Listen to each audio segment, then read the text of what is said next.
Welcome to this presentation of Aging at the Speed of Life, prepared specifically for Union County, as one of 16 counties in the East Tennessee Quality Growth region, as continuing outreach by East Tennessee Quality Growth and as an updated and focused companion to the Population at the Speed of Life video series available on the Quality Growth YouTube channel.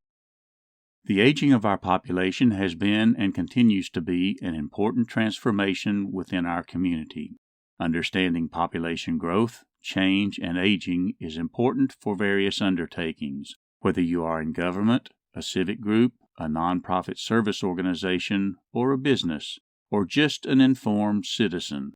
Making analysis vibrant and optimally useful requires more than just presenting data, tables, and graphs.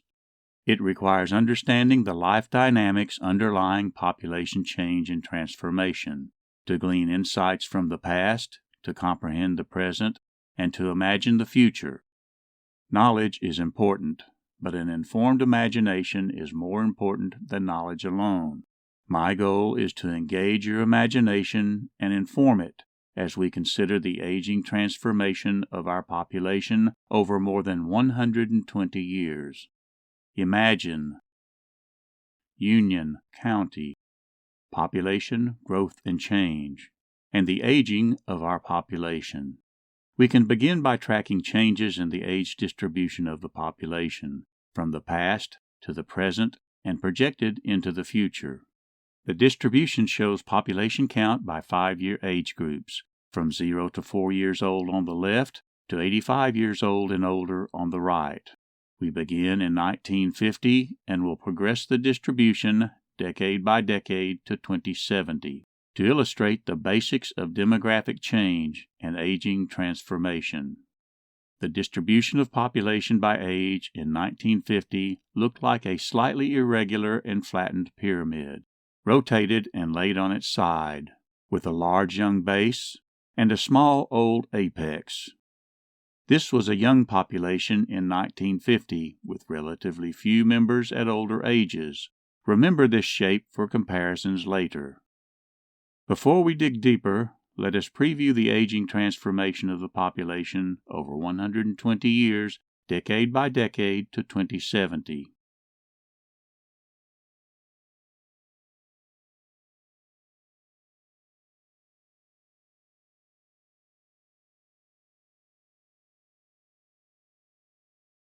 Projected to 2070, highlighting the change from 1950 to 2070 and back to 1950. We are interested in the aging of the population into older adult or senior years. Thus, we need to define by age the senior population. The definition may be based on many factors and may vary by source, but usually follows traditional span of age 65 and older, consistent with the past norm for start of Social Security and Medicare benefits, and retirement from full-time workforce. In the following analysis, reference is made to various generations as markers in relation to the aging transformation of the population. This was the trend in U.S. births along with generations by birth year. The spans of older generations are fairly well accepted. For the World War II GI or greatest generation, the smaller silent generation, and the much larger baby boom. However, the spans of newer Generation X, Generation Y, also called Millennials, and Generation Z are less settled. In particular, year boundaries and spans for Millennials and the following Generation Z were still being debated at the time of producing this video.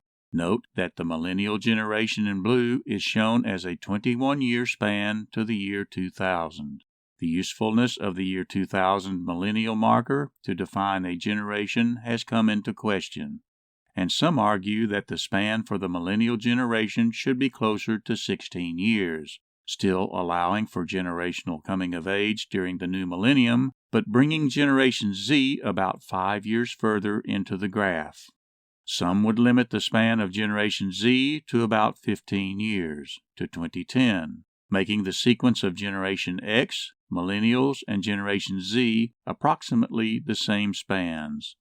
This adjustment is used in the analysis and narrative to follow, along with the partial emergence of a new generation of children that some are calling Alpha, born starting 2011 and still being born during production of this video.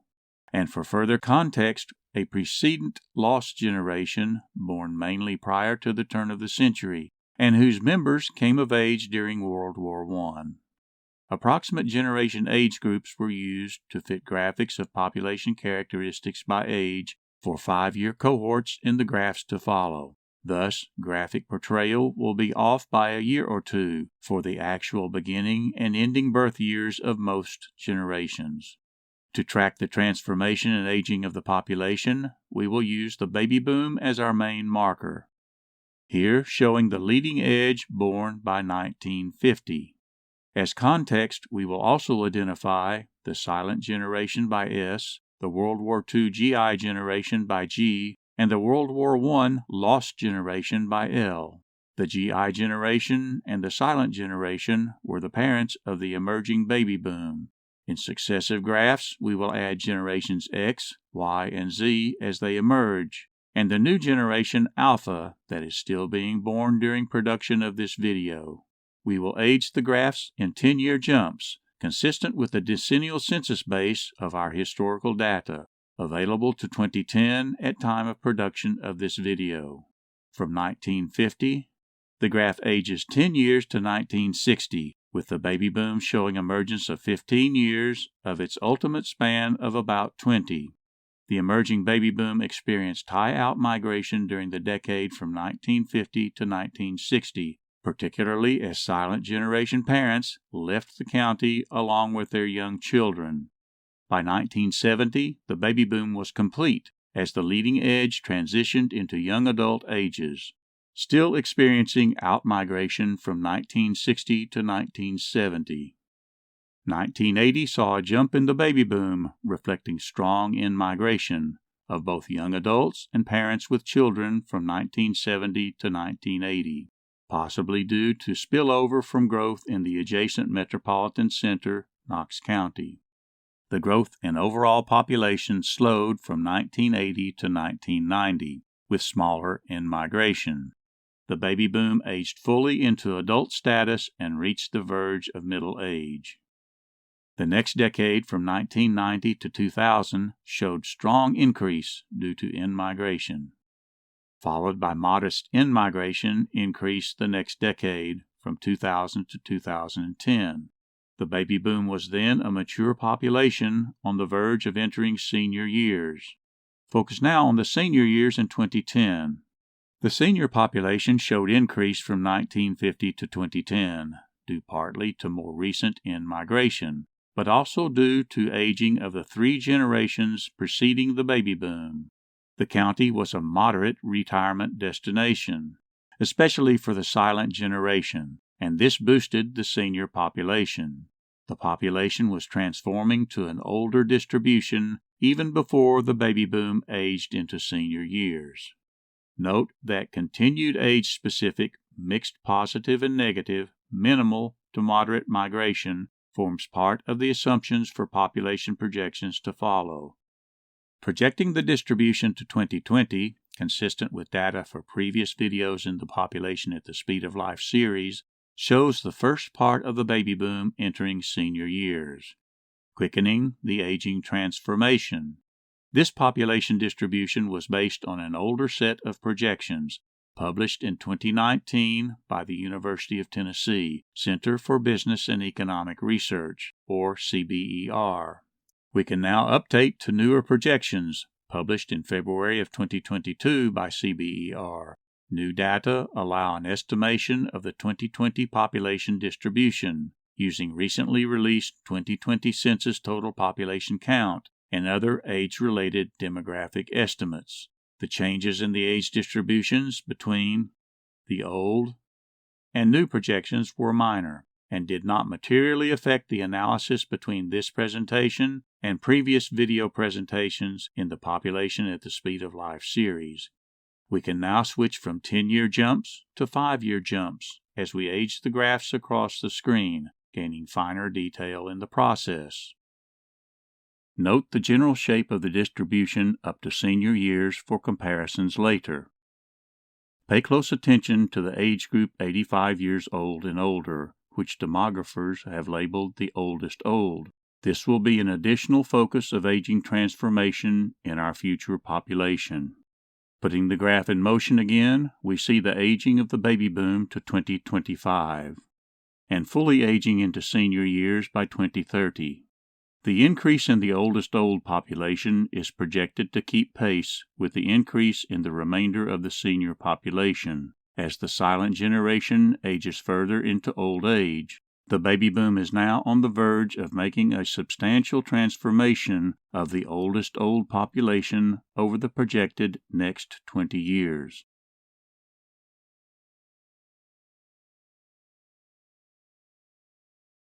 To 2050. The baby boom continues to form the leading edge of a transformation to a much older distribution. Over the same period, the remainder of the senior distribution is projected to increase unevenly as the population immediately leading up to senior years decreases, with Generation X and the leading edge of Generation Y entering ages 65 and older. Over the projected next 20 years, the oldest old population will increase with aging of generations X and Y, at the same time that the baby boom will reach full extent of lifespan and pass from the population.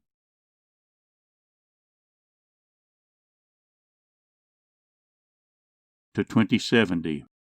The passing of most of the previously large baby boom, along with aging of Generation X and leading edge of Generation Y, will result in a slowing of increase in the oldest old population compared to the previous 20 years, while maintaining the overall oldest old transformation started 40 years earlier.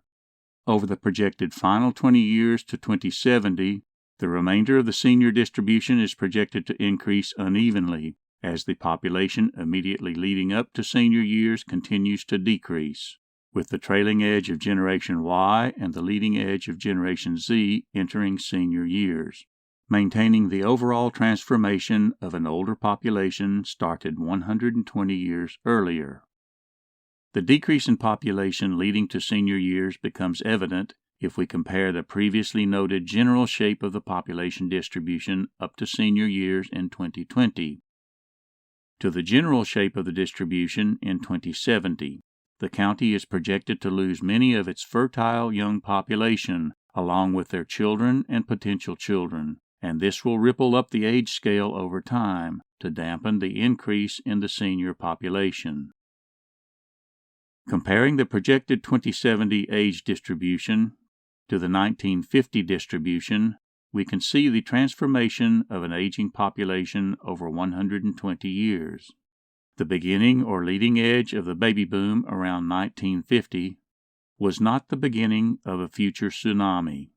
The baby boom was and is and will be the leading edge of a generations-long transformation of the population, like a sea rise that will persist into the next century.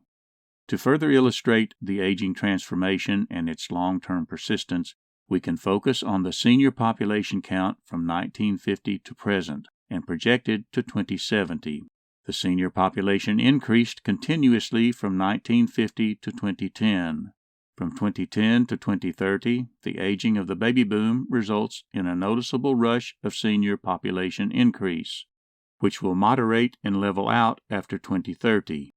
To gain more comparable summary numbers, we can calculate the percentage of seniors to total population. Notice that the projected decrease in total population will lead to an increase in percent of seniors, even as the number of seniors levels out after 2030. Calculating percents now results in a graph illustrating relative growth. The percentage of total population accounted to seniors age 65 and older rose from 1950 to 2010. The population was aging, even before entry of the baby boom into senior years. The pace increases as the relatively large baby boom is projected to age into senior years from 2010 to 2030. This is followed by continued increase from 2040 to 2070, as projected overall population decreases, magnifying the moderate increase in senior population. Maintaining at higher historical levels as successive Generation X, Millennials, and Generation Z continue to age into senior years.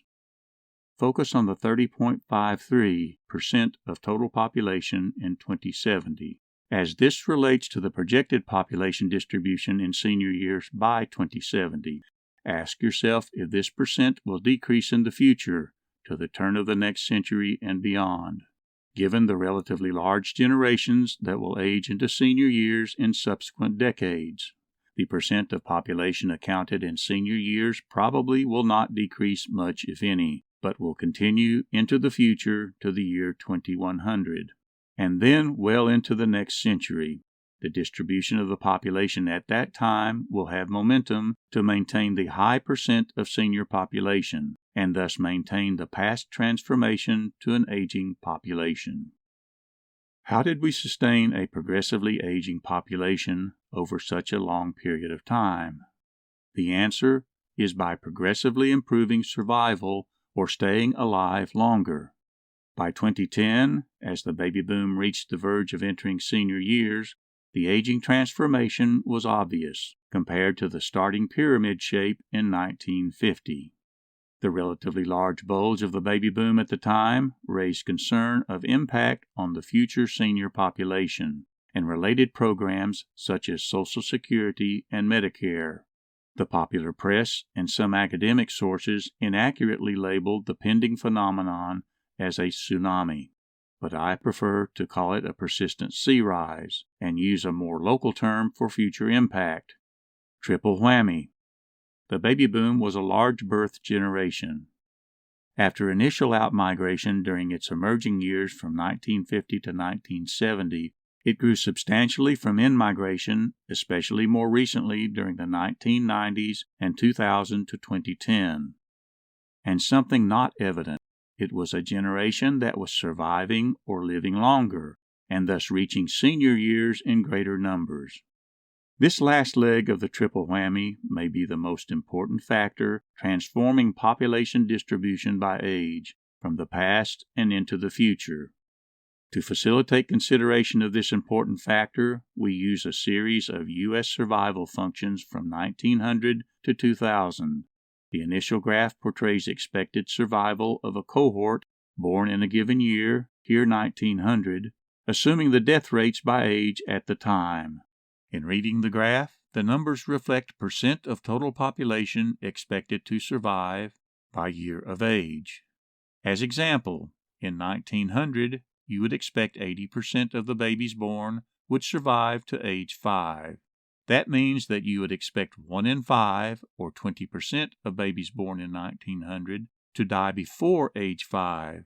The graph is essentially the inverse of the death rate. Jumping now to the year 2000, we see a great leap of improvement to less than 1 in 100 deaths by age 5, from expected 1 in 5 deaths in 1900.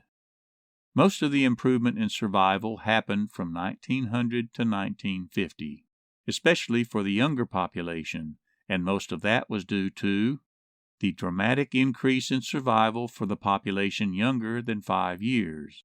There also was a cumulative improvement of survival across all ages, such that a Generation Z baby born in the year 2000 could expect to greet a near 100% year-to-year survival well into its adult life, and expect its cohort to survive to age 50 and older in high numbers. At the other end of the graph, the improvement in survival for the oldest old progressed apace, starting in 1900 with a low survival of about 6% at age 85, and showing substantial increase by 2000 to an expected survival of about 35%. This was part of the larger improvement in survival for seniors 65 and older, with expected survival to age 75 increasing threefold, reaching approximately the average life expectancy in 2000.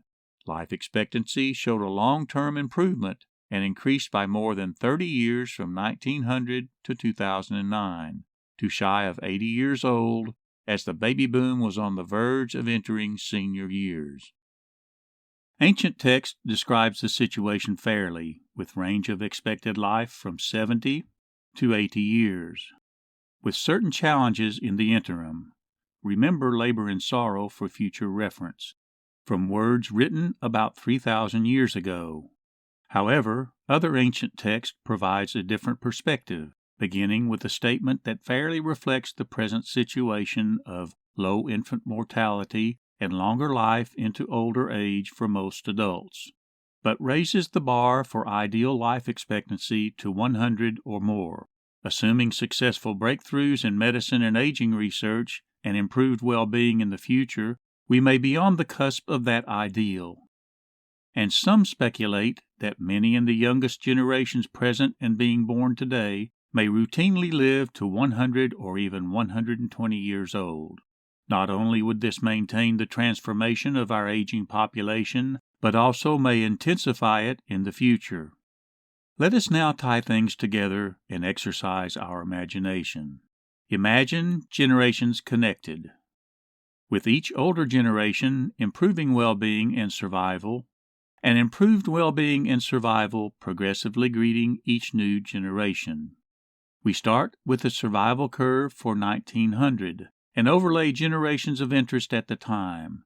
The unnamed 3 predecessor generations span ages in which they would have impact on health and well-being of the contemporary and future population. The named lost generation was too young to have much impact at the time, but would come of age during World War I to take their literary moniker and impact in the next century. Let us now fast forward 50 years to find the predecessor generations aging out of high-impact years by 1950, with the lost generation in their prime, along with the GI or World War II's greatest generation, and the early years of the silent generation that would come of age at the end of World War II and shortly after. Over 50 years, these generations, from predecessor 1 to silent 6, were instrumental in the big jump in survival to 1950, which greeted the baby boom. The accomplishments of at least 6 previous generations boosted the health, well-being, and survival chances of the large new generation being born around 1950. In recognition of improved health and longevity, let us expand the high-impact years to age 85, and again fast forward another 50 years. By the year 2000, the first 3 predecessor generations passed off the graph. The lost generation and the leading edge of the GI generation aged through and out of high-impact years. The silent generation, the baby boom, and Generation X aged into their prime high-impact years. These generations built on the improvements from previous generations and improved by another 50-year increment the health and well-being and survival of the population that greeted the emerging Generation Z. Let us again recognize the improvement in health and longevity and expand the high-impact years to age 90. And let's project to get more recent, to 2020. In recognition of recent activism that focuses on the awareness of youth for their own well-being and probable improvements in survival and longevity at older ages, we can expand the years of impact to encompass ages 15 to 95 and include much of Generation Z, Millennials or Generation Y, Generation X, the baby boom, and the silent generation, all of whom stand to improved well-being of the contemporary population and the well-being of generations to come. We can get a sense of the generational relationship by overlaying the first generations present 120 years prior in 1900. In relation to the baby boom, the links between health and well-being and improvement to survival spanned at least 7 generations. This may challenge our thinking to consider a much expanded time horizon for contemplating our important work at hand. We are the first generation of more generations. Just as our predecessor generations improved our well-being, so we have the potential to improve the well-being of our 7-generation span. our goals need not be limited to ourselves, our children, and grandchildren. Our goals may rightly consider even our great-great-great-great-grandchildren. What we do today, what we build today, can outlive us by many generations. The potential to impact health and well-being of contemporary and future generations should include the continuing active involvement of seniors aged 65 and older who may experience longer and healthier lives, including the oldest old, for as long as they are able. Retirement and growing old need not lead to a cessation of involvement in a productive personal, family, and community life. Seniors can continue to apply their skills, accumulated knowledge, and life experience to the improvement of well-being and survival for themselves, their family, contemporary generations, and future generations yet unborn. We can continue to imagine the possibilities of generations connected, with each older generation improving well-being and survival, and improved well-being and survival progressively greeting each new generation, even to 7 generations hence. On a more personal note, the baby child, more likely the grandchild, and more likely still the great-grandchild you hold today, may live upwards to 120 years, to hold your great-great-great-great-grandchildren, your 7-generation future. Health plays a central role in our consideration of aging. Health is important in sustaining survival and lifespan, and is thus important in the life dynamic of population growth and aging. The profession of public health often refers to an aspirational definition that dates back more than 70 years. Health is a state of complete physical, mental, and social well-being, and not merely the absence of disease or infirmity.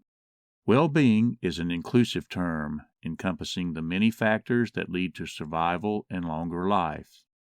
The profession of city and county planning also incorporates health as part of its purpose, exemplified in the purposes of the general plan, defined in Tennessee state legislation dating back almost 100 years, to best promote the health, safety, morals, order, convenience, prosperity, and welfare, often shortened to health, safety, and welfare. Welfare was an old conceptually inclusive term that developed different meaning over time. The similarly inclusive term well-being from public health may serve better in present discourse on these values. Are there challenges to these values in relation to our aging population? Consider the quote attributed to Betty Davis, "Getting old is not for sissies. There are a myriad of challenges facing us and our communities as we age." Recall the ancient text from 3,000 years ago, posing expectation of labor and sorrow with an extended life. That context, similar to present-day life expectancy between 70 and 80 years, probably did not envision the probability that children being born today may live beyond 80 years to 100 or 120 years old. What if labor and sorrow, or impaired health and well-being, were to extend into old age by 20 or 40 more years? Who would take the deal of extended suffering into a longer life? Our hope is that there may be many advancements in medical science on the horizon that can compress labor and sorrow into older ages, thus extending the span of a long and healthy life. But still, as we age, physical changes may intensify and accumulate to a point that our health and even our life expectancy may become challenged. This may be especially true for Tennessee. Tennessee and many other southern states fall below the national average for life expectancy. Tennessee ranks down 45 out of 50 states. Reduced life expectancy is related to incidence of obesity and inactivity. Obesity and inactivity are linked to higher incidence of serious diseases, often associated with a cluster of conditions termed metabolic syndrome, that can lead to earlier deaths and thus lower life expectancy. The incidence of obesity in Tennessee showed a dramatic shift over the years, being less than 10% of the population in 1985, jumping to greater than 30% by 2010. Some call this an epidemic that is adversely affecting the health of a large portion of the population. The epidemic goes hand in hand with inactivity of the population, with Tennessee again showing adverse ranking along with other southern states. The risk of metabolic syndrome, the cluster of physical changes and diseases related to obesity and inactivity, increases with age and is particularly prevalent in the senior population.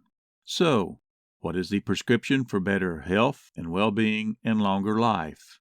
Dr. Bob Overholt of the East Tennessee Public Television Health and Medicine show bearing his name recommends exercising, eating properly, getting a good night's sleep, and including laughter in your life.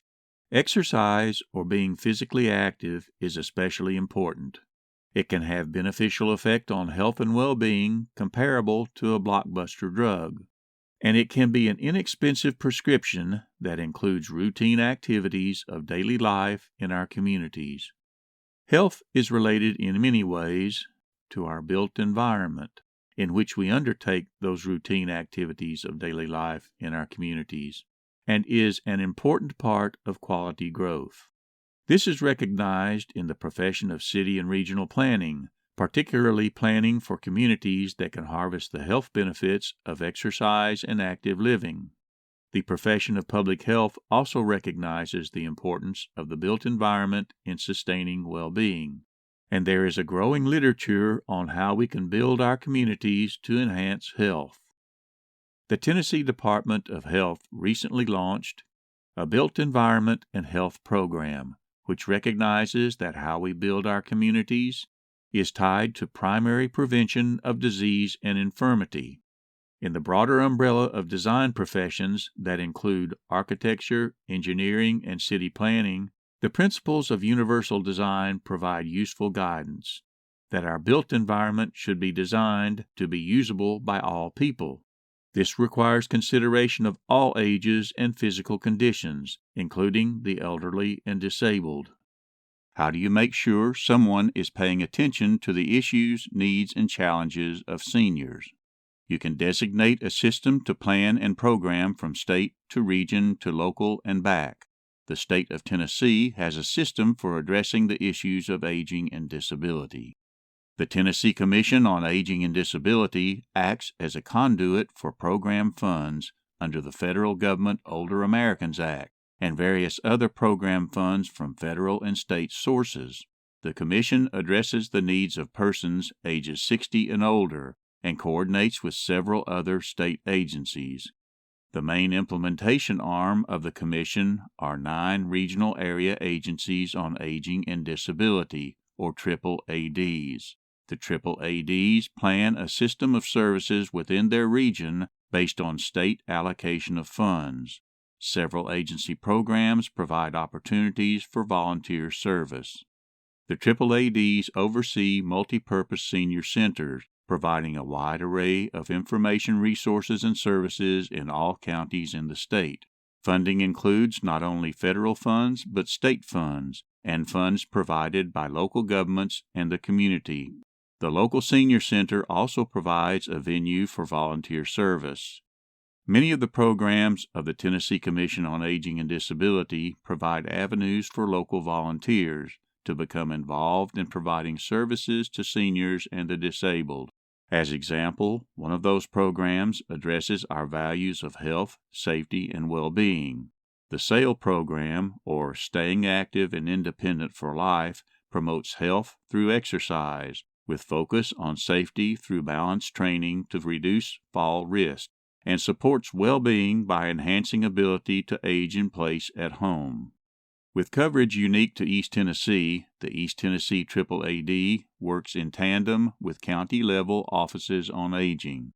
The local offices on aging act as adjunct points of entry to agency programs and services, and often act as direct program service providers under contract with the AAAD. The local offices provide opportunity for local volunteer service. The local offices on aging may also act as a resource for innovation. For example, the Blount County Office on Aging undertook a community outreach that included identifying priority issues with aging in the community. The top priority from the outreach process was transportation. The Office on Aging then formed a Senior Advisory Council to formulate a local program of volunteer drivers using their own vehicles, serving the door-to-door transportation needs of seniors who are not able to drive. The program offers an avenue for abled adult and senior volunteer drivers to provide rides to less abled seniors. The program generates funding from modest user fees, along with support from both state and federal funds and local funding drives. The program acts as a more flexible and senior-focused alternative to existing public transportation van service offered by the regional East Tennessee Human Resource Agency, and expands the provision of transportation service in the county.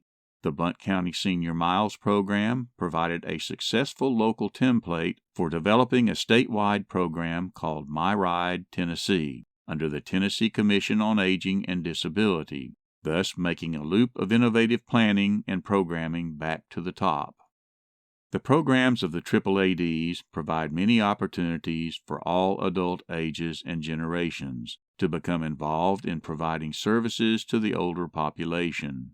Such volunteers put a reverse spin on our 7-generation ideal of each older generation improving well-being and survival, and improved well-being and survival progressively greeting each new generation, but may be seen as growing and maintaining a system that can accommodate present and future seniors as the volunteers themselves age, paying it forward.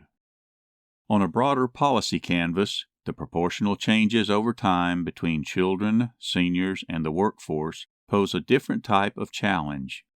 Consider the pyramid shape of the 1900 U.S. population distribution. The distribution showed a large population of children and youth less than 20 years old, and a small population of seniors aged 65 and older.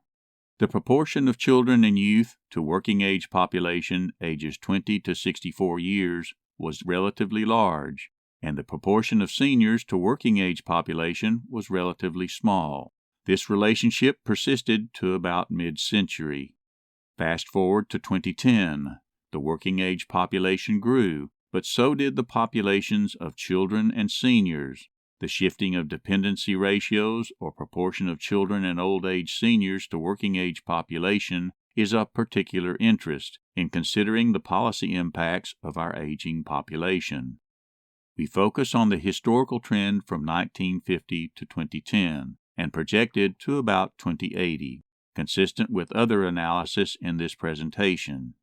We see a peak of total dependency ratio at about 1965, or about the cumulative end of the baby boom. The shifts in child dependency ratio dominated the shifts in total dependency ratio around that time. Old age dependency ratio played a minor role in defining the peak.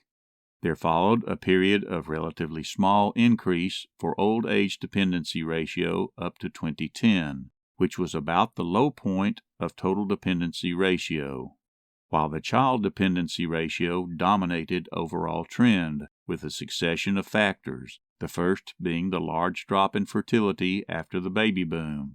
Even with the large drop in fertility, the overall number of babies and children again began to increase with aging of the baby boom and Generation X into fertile years, which paralleled an increase in the workforce, also associated with the aging of the baby boom and Generation X, and this helped stabilize the child dependency ratio for a while.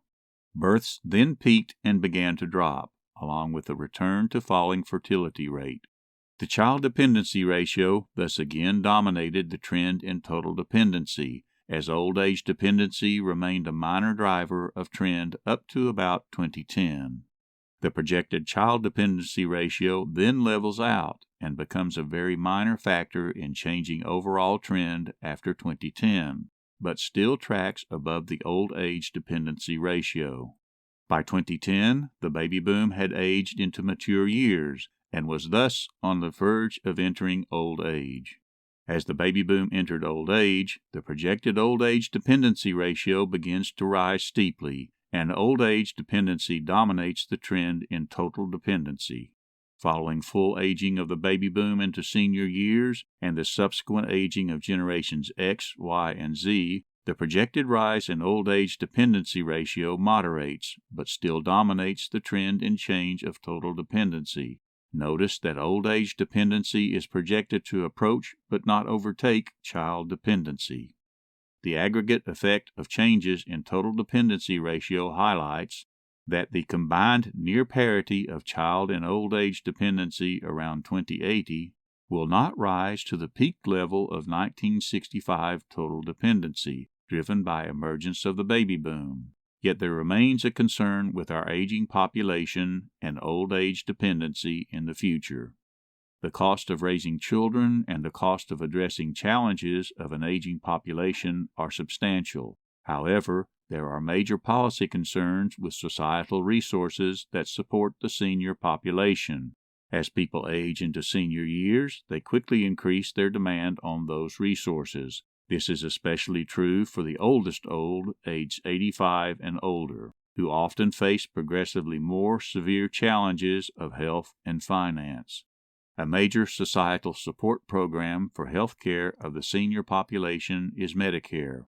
That program, as presently constituted, faces increasing challenge, and its trust fund is projected to be depleted by 2028. Another major societal support program for the senior population is Social Security. That program, as presently constituted, also faces increasing challenge, and its trust fund is projected to be depleted by 2035. The projected transition of the baby boom into the oldest old ages 85 and older from 2030 to 2050 will pose even greater challenges to support programs for a burgeoning segment of our population that typically faces greater financial and medical issues. And the trend of increasing oldest old will continue, with projected aging of generations X and Y or millennials. The demands on public coffers is expected to rise in the future with the aging of our population.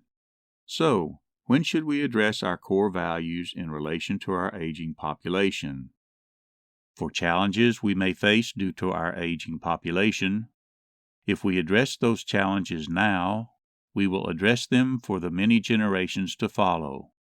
The important point is to start addressing the challenges now, as the senior population is on a quick rise, exposing or highlighting many critical issues. I invite you to imagine that this is our quest: health, safety, well-being, survival into a long and healthy life, quality growth, both of a healthy population and of a healthy built environment to sustain that population. And our communities will be better for this, for us and following generations to live long and prosper and be well. Imagine that. Thank you for imagining with me. Hi, I am John Lamb, producer of Aging at the Speed of Life, and the narrator for this presentation.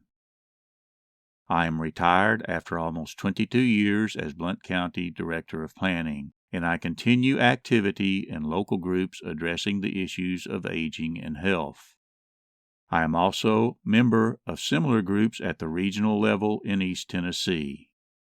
And I am president of East Tennessee Quality Growth, or ETQG, covering the 16 counties shown on the map.